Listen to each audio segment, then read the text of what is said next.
I wanted to set out to be the black jewelry designer. Where is the black boucheron? Where is the black Cartier? That still doesn't exist today. That quest really just motivated me to start my own brand. Today I am here with Matthew Harris, owner and designer of Mateo Jewelry. Thank you for joining us. I'm so excited that we finally got to connect on this. Thanks for having me. Today we're going to talk about your career journey and really dive deep into what it's like working in the fashion industry and building this jewelry brand that you have today. How did the brand come about? What made you decide I want to work in this industry, and specifically I want to be a jewelry designer? You know, I'm from Jamaica, a little third world country where to even fathom the idea of becoming a designer is just looked down upon. I remember when I told my mom I wanted to be a jewelry designer, she said, "Come on your yard, man, come home." And I said to her, "No, I think I really want to do this." And I got a job at Soho Grand Hotel and I served tables while still trying to turn this dream into a reality. At the time when I was looking for great men's jewelry, everything was gothic and just dark, and that wasn't my aesthetic. I didn't want to wear skulls, you know. I lived in Bed-Stuy at the time, I never forgot it, and I was moving from one brownstone to another brownstone and a screw fell out of the wall. And I was like, why isn't this screw a necklace? I turned a man's toolbox into jewelry. I'm friends with the owners of What Goes Around Comes Around. They were like, why not sell some of your pieces here? You know, I think you're onto something. And I consigned some pieces to the store, and that's how people discovered the first set of collection. I had a very industrial zipper necklace that Rihanna wore, and then everybody just started blowing my phone up. And that's really how it started. I do think it's important to talk about the difficulties and the barriers in the jewelry business in terms of diversity, what those barriers are in your point of view. I went to a jewelry trade show in Vegas. Someone set up a meeting for me with the director of the trade show. I could see the immediate shock on her face. Sometimes being shocked is not necessarily it being racist, because she's not accustomed to someone of my color in this realm. So she's walking me through the halls of the trade show and she said to me, "Well, there's not many people here like you." And I'm just like, okay, I'm trying to say that she did not just say that to me. Because I'm the minority in this field, I think a lot of people have taken the piss out of me because they think no one knows me. You know, the jewelry making world is a world of privilege, and I'm not some privileged kid coming from some trust fund. I'm a poor little black boy from Jamaica who turns water into wine. That's just really who I am.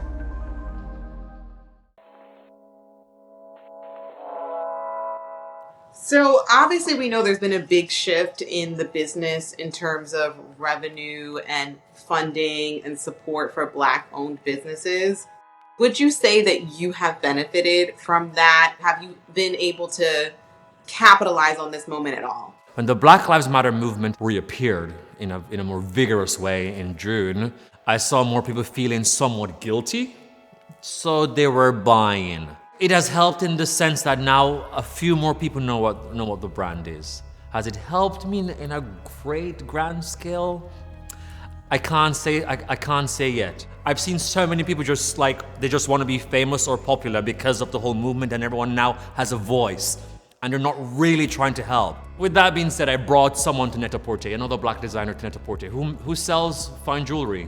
His name is Kiri, and he already sold out, I think, 10 styles. And he's about to have a solid business at Net-a-Porter. Because that for me is important, is to really truly doing the work and not just out here making noise. And I feel like a lot of noise has happened since June of last year. You are not shy to celebrities wearing your pieces, but the Super Bowl is a whole different playing field in terms of visibility and press on the scale of that moment. How did that feel for you? Was it a big, impactful, meaningful moment for you? I've had almost, a lot of major celebrities wear the brand and the needle does not move. But when Amanda wore it, I didn't even know. My phone just started blowing up. And the way she moved on camera, you could see the ring. So I was beyond humbled and just honored. Increasing sales, etc., sort of speaks to how she is a movement and the moment right now. And it's not just about another celebrity placement. I think that's really powerful in itself. Yeah, she's a force. I think she's a prolific poet of her times. Vibrant, black young woman, just really speaking to the people. So it's nice to have this fresh generation wearing my works. When you see me, I don't come off as the black brand or the black person that needs the help, when really and in fact I needed the mentorship. But is it changing? Yes, it is changing. You know, I've seen, now I can count on my hand 5 other black jewelry designers out there. It will only change because the conversation has started, and that's all we needed, you know? We've seen, you know, organizations now have funds or grants being given to black designers. So I think it is only gonna change for the future. Hopefully it will last. You're gonna see some resilient black brands. You have such a robust story to tell, and I really think people will take away some of the gems that you drop. So thank you for sitting with us to talk through everything. Thanks for having me. I'm optimistic about fashion in the future. I think it's gonna be bright and I think it's gonna be great.